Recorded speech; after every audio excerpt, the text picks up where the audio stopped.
Dalton Weir's hand went straight past her, not around her, not over her shoulder, past her, as though the space she occupied was simply atmosphere, as though the woman standing directly in front of him with a leather portfolio under her arm and 2 architectural pencils pinned through her locks was part of the building's furniture. His hand found Fletcher Odom's instead. Firm grip, eye contact, the full performance of professional recognition. And Imara Solis-Achebe stood there, portfolio under her arm, and said nothing.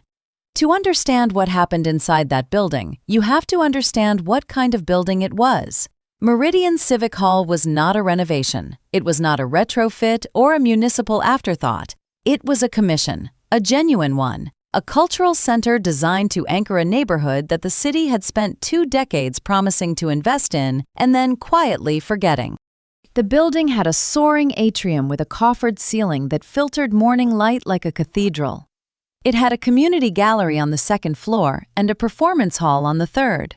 It had a bronze dedication plaque beside the lobby entrance, mounted at eye level, where anyone walking in could read exactly who had made it. Imara Solis-Achebe had walked past that plaque 100 times. She had walked past it on the morning it was installed. She had walked past it the day the city cut the ribbon.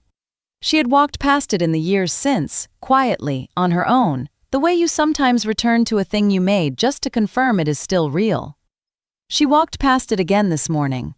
She paused, one finger along the raised lettering, almost reflexively, the way a person touches a scar they have stopped thinking about. Then she pulled her hand back, tucked the portfolio tighter under her arm, and kept walking. Fletcher saw it. He did not say anything.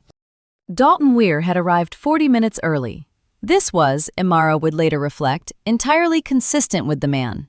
Dalton was the kind of contractor who believed that occupying a space first was a form of ownership, that whoever set up the work lights had already won the meeting.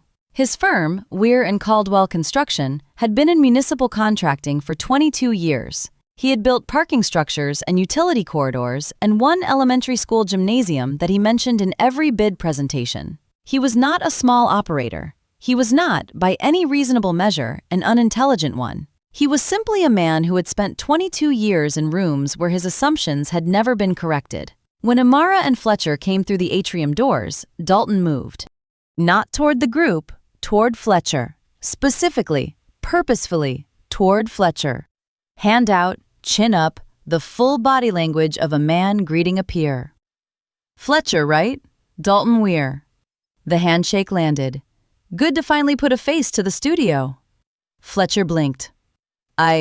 Yes, and this is… Imara Solis-Achebe. Her voice was even. Lead design architect, Solis-Achebe Studio. Dalton nodded. The nod of a man processing information he has already decided is not important. Right. He was already turning back to Fletcher. So, who actually drew up the site plan? I had some questions about the load-bearing notation on the east elevation. Figured we'd sort it out before the city rep gets here. Fletcher opened his mouth. Imara touched his arm. A single, quiet contact. I drew the site plan, she said. We can walk through the east elevation notation together once the full group is assembled. Sure. Dalton was already moving, gesturing his crew toward the atrium center. The thing is, we've done a lot of civic work, and I just want to make sure whoever we're coordinating with actually knows the scale of what this project demands. No offense, boutique studios do great work, but this isn't a residential commission. He gestured broadly at the atrium around them, the coffered ceiling, the clerestory windows, the light. Neighborhoods like this, he said, and his eyes moved briefly to Imara before settling on the ceiling.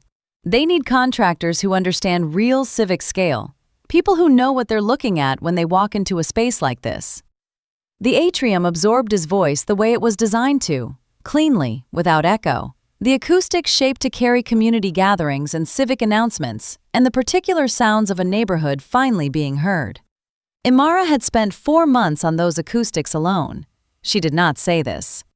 She walked to the east wall, set the portfolio on a folding table one of Dalton's crew had already set up, and opened it to today's schematics. Her hands were steady. Her expression had not changed since she walked through the door. Fletcher had seen the second set of blueprints, the older ones. He recognized the format, a different project, a different year, but he did not ask. He was learning, working with Imara, that the things she chose not to explain immediately were always the things that mattered most. Dalton crossed the atrium toward his crew, already talking. Something about load tolerances, something about a job he'd done in a city building on the north side, something about knowing what real civic construction looked like from the inside. His voice filled the space with the particular confidence of a man who had never once considered that the room might know something he didn't. He had not asked her a single question about the building he was standing in. He had not asked about the ceiling. He had not asked about the light. He had not asked about the dedication plaque beside the door, which he had walked past without reading. He would, eventually, but not yet. Fletcher drifted back toward Imara while Dalton held court with his crew. He leaned in, voice low, wire-rimmed glasses catching the atrium light. "You want me to just tell him?" Imara did not look up from the site plan. "Not yet," she said. 2 words, quiet enough that only Fletcher heard them. Calm enough that anyone watching would have read it as resignation.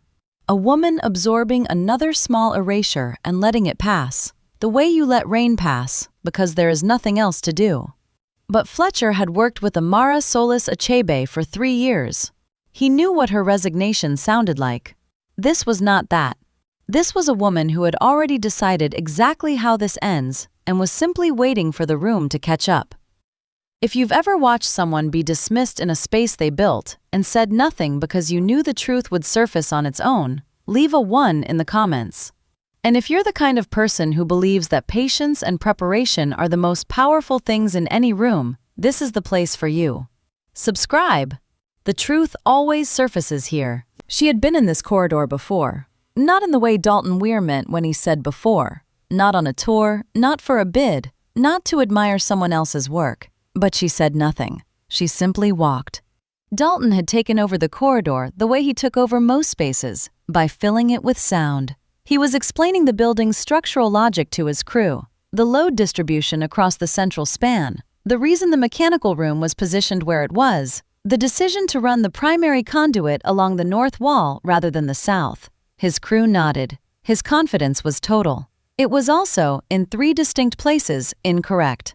The conduit ran north because the south wall carried a hidden seismic brace, a late-stage design decision made in consultation with the structural engineer after the original permit drawings were already filed.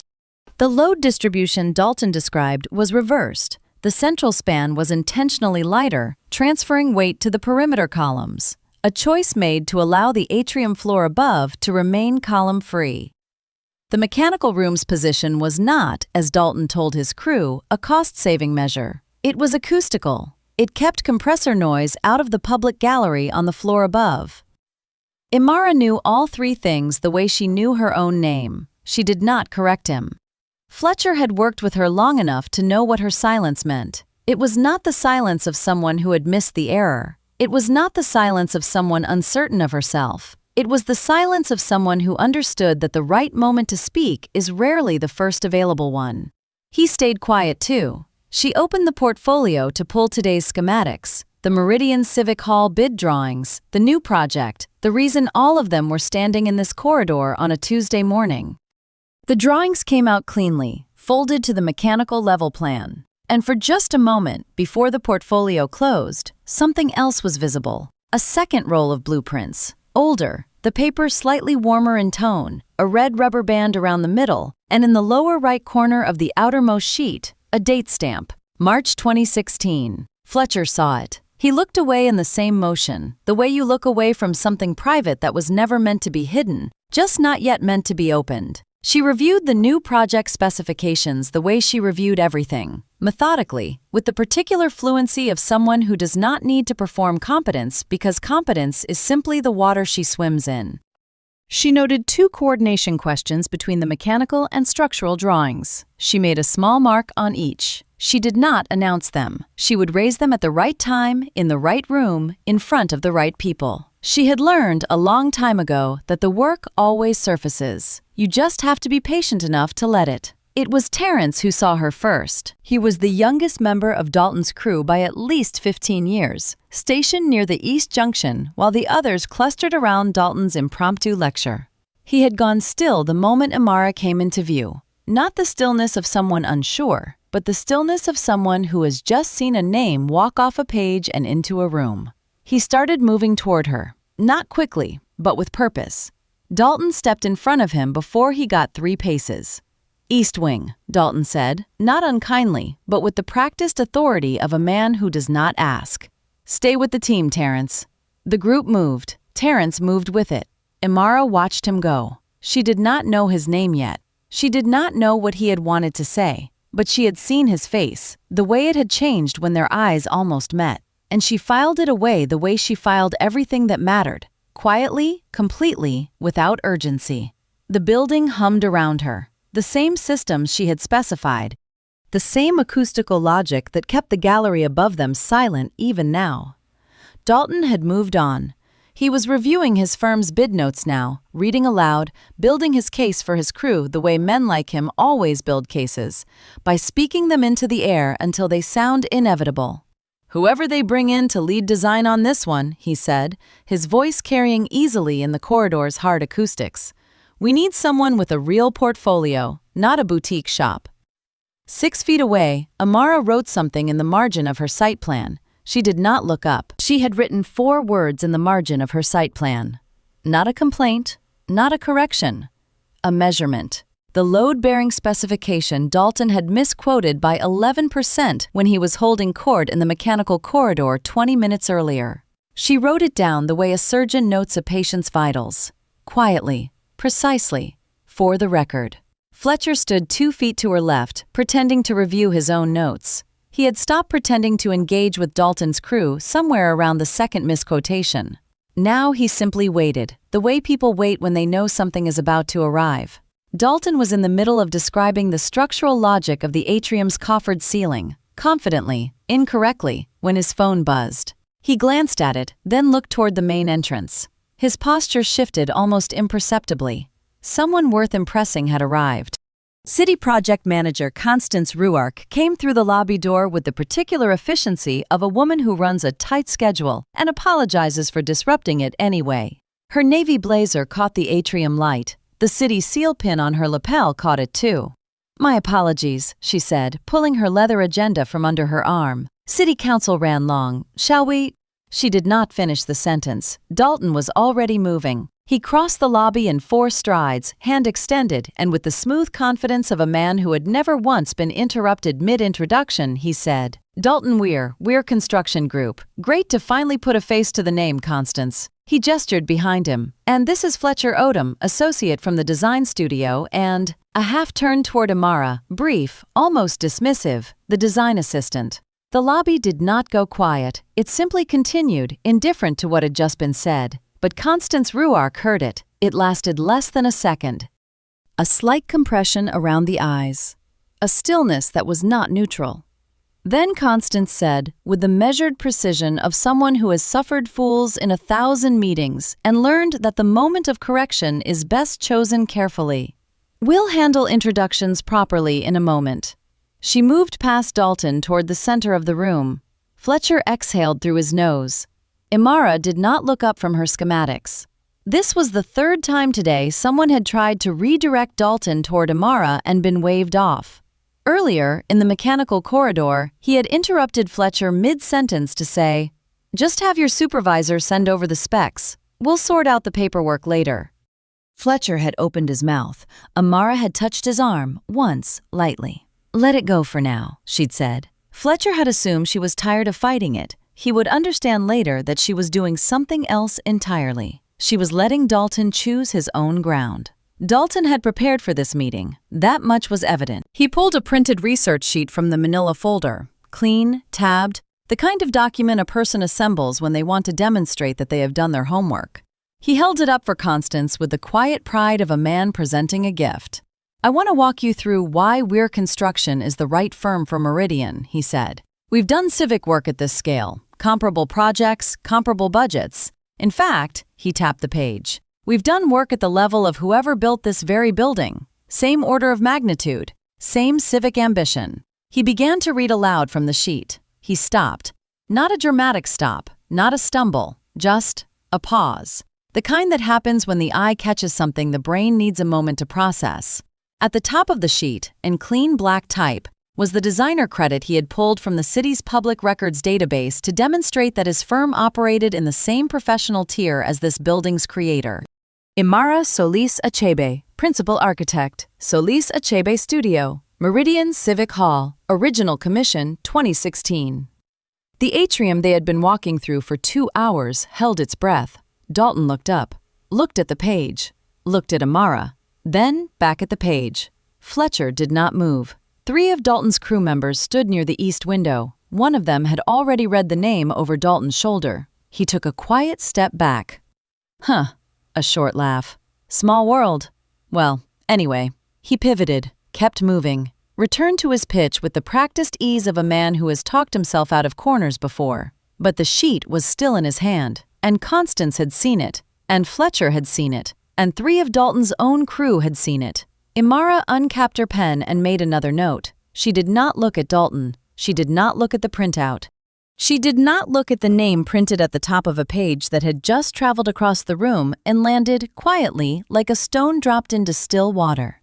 She simply wrote, measured, precise, for the record.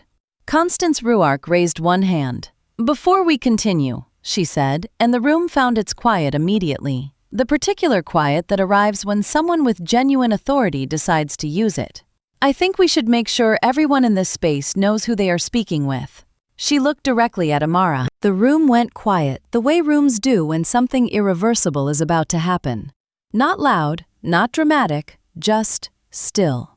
Constance Ruark had been in city government long enough to know the difference between a pause that meant confusion and a pause that meant arrival. This was arrival. She set her leather-bound agenda on the table, adjusted her reading glasses on their beaded chain, and let the silence do its work for exactly 3 seconds. Then she began.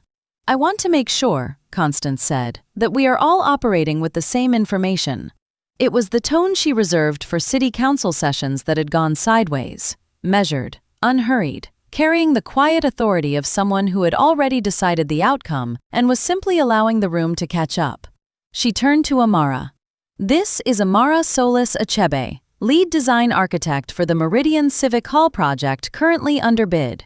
A pause, deliberate as a ruled line on a blueprint. "And the architect of record for the building you have been walking through for the past 2 hours." No one moved. Constance continued, unhurried. "The atrium, the coffered ceiling, the mechanical corridor, the lobby, the east wing, all of it, completed in 2016 under her studio's first major civic commission. This is her building." 3 words. This is hers. Imara did not rush. She opened the cognac portfolio the same way she had opened it 100 times, with the practiced calm of someone who had spent decades making large decisions look small. She lifted out the 2016 blueprints first, unrolled them onto the table beside today's schematics, aligning the edges with 2 flat fingers. The room leaned in. Same hand. Anyone who had spent time in design could see it immediately. The same weight in the line work, the same notational shorthand in the margins, the same coffered ceiling detail rendered in precise section across both sets of drawings, separated by 9 years and 2 feet of table space. Fletcher Odom, standing at the room's edge where he had stood quietly for the past 2 hours, exhaled once through his nose. He had seen those 2016 drawings inside the portfolio when Imara had opened it earlier. He had said nothing because she had asked him to say nothing. He understood now why. She had known this moment was coming since before she walked through the door. Imara crossed the atrium, past the conference table, past Dalton's crew, past the East Wing corridor where Dalton had held court for 2 hours describing structural decisions in a building he had never set foot in before today, past the spot where Terrence had tried to approach her and been redirected before he could speak. She stopped at the bronze plaque. She had touched it when she arrived, a single finger along the raised lettering, almost reflexive, the way you touch something you made, something you carried through years of drafting and revision and city approval cycles and budget cuts and sleepless weeks, something that became real and then became permanent. She had said nothing then. She had known she would not need to say it first. Now she read it aloud. Designed by Imara Solis-Achebe, Solis-Achebe Studio. Her voice was even, not triumphant, not sharp, just accurate. The words belonged to the room already. They always had. She was simply making sure everyone in it heard them clearly.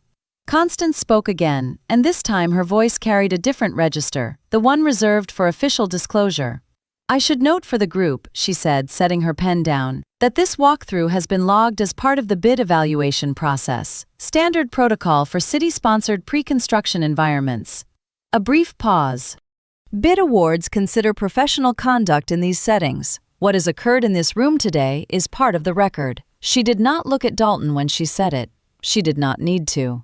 The room absorbed this in silence, not the uncomfortable silence of a meeting that had stalled, the weighted silence of a room in which something had been permanently established, and everyone present understood it. Several of Dalton's crew members had looked at the printout he had prepared, the one with her name at the top, the one he had pulled from his own research to impress a room that already knew. One of them had set it down on the table quietly, face up. Her name was still visible from across the room. What Dalton had not known, and what the room was only now beginning to understand, was that Constance Ruark had personally championed Imara's firm for this bid, not as a courtesy, not as a procedural formality. Because of this building, this atrium, this ceiling, this lobby with its bronze plaque, Constance had sat in this space at a city cultural event in 2017, 1 year after it opened, and she had looked up at the coffered ceiling and thought, whoever built this understands what a civic building is supposed to do for the people inside it. She had remembered the name on the plaque. She had watched today as the man who did not know that name treated it as invisible. She had written it all down. Dalton Weir straightened. The barrel chest, the tilted hard hat, the confident posture that had filled every room he walked into for 30 years, all of it was still there. But something in the architecture of it had shifted. "Now hold on," he said. "This is a misunderstanding. I never meant any disrespect." Imara closed her portfolio. She looked at him, not with anger, not with satisfaction, with the particular clarity of a woman who had spent 2 hours being told, in a dozen small ways, that she did not belong in a room she had designed, and who had simply waited for the building itself to answer. "I know exactly what you meant." The silence that followed those 6 words was not uncomfortable. It was the kind of silence that arrives after something true has been said, the kind that a room accepts because there is nothing left to argue against. Dalton Weir opened his mouth once. Then he closed it. Constance Ruark did not fill the silence with reassurance. She simply collected her leather-bound agenda, made a final note in the margin, and capped her pen. She had been running meetings like this for 20 years. She knew when one was over. The group dispersed the way groups do when the air has changed. Quietly, without ceremony, people finding reasons to study their phones or consult their site plans. Dalton's crew filtered toward the lobby in ones and twos. And then Terrence came across the room. He had been waiting. That much was clear. He moved as soon as Dalton's back was turned. Not hurrying, but purposeful. The way someone moves when they have been waiting 2 years to cross a particular distance. He introduced himself. He told her he was in his 2nd year of his architecture program when his professor assigned a case study on community civic design. He had chosen this building. He had spent a semester inside the relationship between the atrium's coffered grid and the way natural light moved through it at different hours. How the ceiling was not decorative but functional, a passive light distribution system that kept the gathering space warm without glare, that made the room feel held rather than exposed. He had tried to contact her studio twice. No response. He had used an old email address, he said, apologetically. He had assumed she was unreachable. Imara listened to all of it without interrupting. When he finished, she asked him one question. What had he concluded in the end about the ceiling? He said that it was designed by someone who understood that a civic building is not a monument to the institution that funds it. It is a room that belongs to the people who will sit in it for the next 100 years. The light was designed for them. She reached into the portfolio and handed him her card. She told him to send her the thesis. Across the lobby, Dalton Weir was still holding the printout. He was not reading it. He had read it.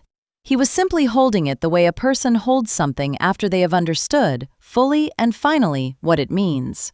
The sheet had been prepared to impress a room. The room had already known. Terrence, the young man Dalton had steered away in the mechanical corridor, the one he had told to stay with the team, crossed back past him without a word and pressed the printout gently into Dalton's free hand, the one that wasn't holding his hard hat. He did not say anything. There was nothing to say that the building had not already said better.